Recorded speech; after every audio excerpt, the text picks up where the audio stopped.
తెలంగాణలో ఎమ్మెల్యేల ఫిరాయింపుల కేసు తుది దశకు చేరుకుంది. ఇవాళ ఎమ్మెల్యే దానం నాగేందర్ కేసుపై స్పీకర్ విచారణ చేపట్టారు.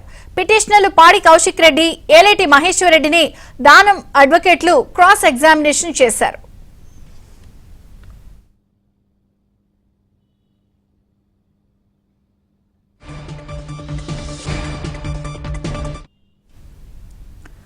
అడ్వకేట్ అడిగిన అన్ని ప్రశ్నలకు సమాధానం ఇచ్చానన్నారు బీఆర్ఎస్ ఎమ్మెల్యే పాడి కౌశిక్ రెడ్డి. సికింద్రాబాద్ పార్లమెంట్ స్థానం నుంచి కాంగ్రెస్ అభ్యర్థిగా దానం పోటీ చేశారని, ఇది ముమ్మాటికి పార్టీ ఫిరాయింపేనని ఆరోపించారు.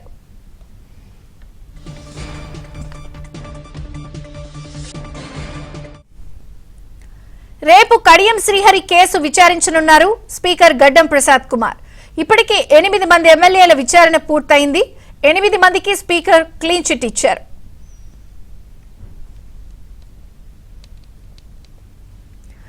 తెలంగాణలో ఎమ్మెల్యేల ఫిరాయింపుల కేసు తుది దశకైతే చేరుకుంది. వాళ్ళ ఎమ్మెల్యే దానం నాగేందర్ కేసుపై స్పీకర్ విచారణ చేపట్టారు. ఇప్పటికే 8 మంది ఎమ్మెల్యేలకి సంబంధించిన అంశాలన్ని విషయంలో కూడా స్పీకర్ వారందరినీ కూడా విచారించి క్లీన్ చిట్ ఇచ్చిన నేపథ్యంలో రేపు కడియం శ్రీహరి కేసు కూడా ఉంది. అప్డేట్ సిద్ధార్థ్ అందిస్తారు. సిద్ధార్థ, థ్యాంక్ యూ విజయ చంద్రిక. ఫిరాయింపు ఎమ్మెల్యేల విచారణ తుది దశకు వచ్చిందని చెప్పుకోవచ్చు. ఈ నెల చివరి వరకు ఈ ఎమ్మెల్యేలకు సంబంధించినటువంటి అంశంను పూర్తి చేయాలని సుప్రీంకోర్టు పేర్కొన్నటువంటి నేపథ్యంలో ఈరోజు దానం నాగేందర్కి సంబంధించినటువంటి అనర్హత పిటిషన్లపైన స్పీకర్ విచారించారు. దానం నాగేందర్పై 2 పిటిషన్లు దాఖలు చేశారు. పాడి కౌశిక్ రెడ్డి, అదేవిధంగా బీజేపీకి సంబంధించినటువంటి ఏలేటి మహేశ్వర్ రెడ్డి పిటిషన్లు దాఖలు చేశారు. ఉదయం పాడి కౌశిక్ రెడ్డిని దానం నాగేందర్కి సంబంధించినటువంటి అడ్వకేట్లు క్రాస్ ఎగ్జామినేషన్ చేశారు. ఈ క్రాస్ ఎగ్జామినేషన్లో ఒకే ప్రశ్న తిప్పి అడిగారని పాడి కౌశిక్ రెడ్డి మీడియాకు చెప్పారు.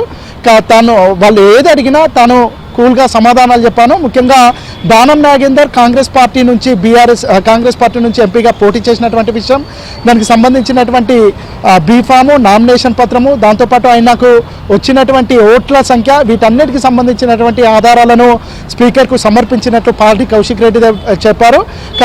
బీఆర్ఎస్ నుంచి ఎమ్మెల్యేగా ఉంటూ కాంగ్రెస్ పార్టీ నుంచి ఎంపీగా పోటీ చేసినటువంటి నేపథ్యంలో ఆయనపై ఖచ్చితంగా అనర్హత వేటు పడుతుందని పాడి కౌశిక్ రెడ్డి చెప్తా ఉన్నారు. ఇక బీజేపీ నేత ఏలేటి మహేశ్వర్ రెడ్డి కూడా ఒక పిటిషన్ దాఖలు చేశారు దానం నాగేందర్ అనర్హతకి సంబంధించి.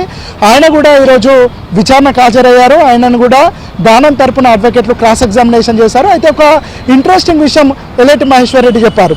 తనని స్పీకర్ విచారణ చేస్తున్నటువంటి సమయంలో దానం నాగేందర్ను బీఆర్ఎస్ పార్టీ సస్పెండ్ చేసిందని సుప్రీంకోర్టులో అఫిడవిట్ దాఖలు చేశారు. ఆ అంశానికి సంబంధించినటువంటి విషయాలు తనకు తెలుసా అని స్పీకర్ అడిగినట్టు, దానికి తనకు ఇప్పటి వరకు అలాంటి సమాచారం లేదని ఏలేటి మహేశ్వర్ రెడ్డి చెప్పారు. ఒకవేళ బీఆర్ఎస్ పార్టీ నిజంగా దానం నాగేందర్ను సస్పెండ్ చేసి దానికి సంబంధించినటువంటి అఫిడవిట్ను సుప్రీంకోర్టులో దాఖలు చేస్తే అసలు కేసే ఉండదు, కేసే నిలబడదు అనే విషయాన్ని ఏలేటి మహేశ్వర్ రెడ్డి చెప్పారు. ఇక నిలబడినటువంటి కేసును బీజేపీ, కాంగ్రెస్, బీఆర్ఎస్ రెండు కలిపి డ్రామాలు ఆడుతున్నాయి, ప్రజలను మభ్యపెడుతున్నాయి అనే విషయాన్ని ఏలేటి మహేశ్వర్ రెడ్డి చెప్పారు.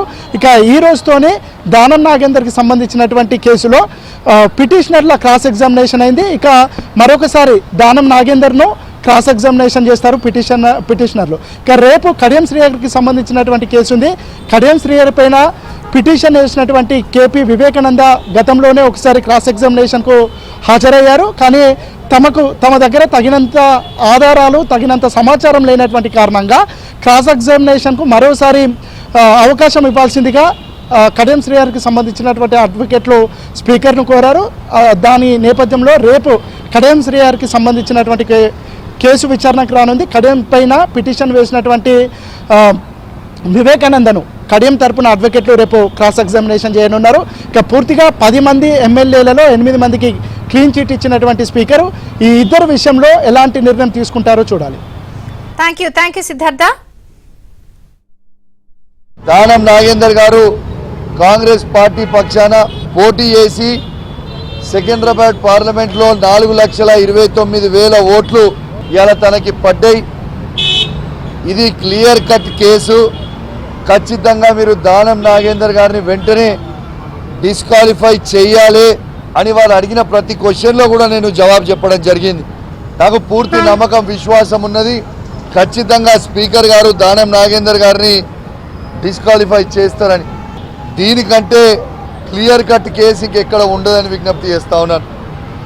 రాహుల్ గాంధీ గారేమో కాన్స్టిట్యూషన్ని చేతిలో పట్టుకొని దీన్ని మొత్తం బీజేపీ వాళ్ళు మొత్తం తుంగలకి దొక్కుతూ ఉన్నారు అని రాహుల్ గాంధీ గారు ఆరోపణ చేస్తూ ఉంటారు.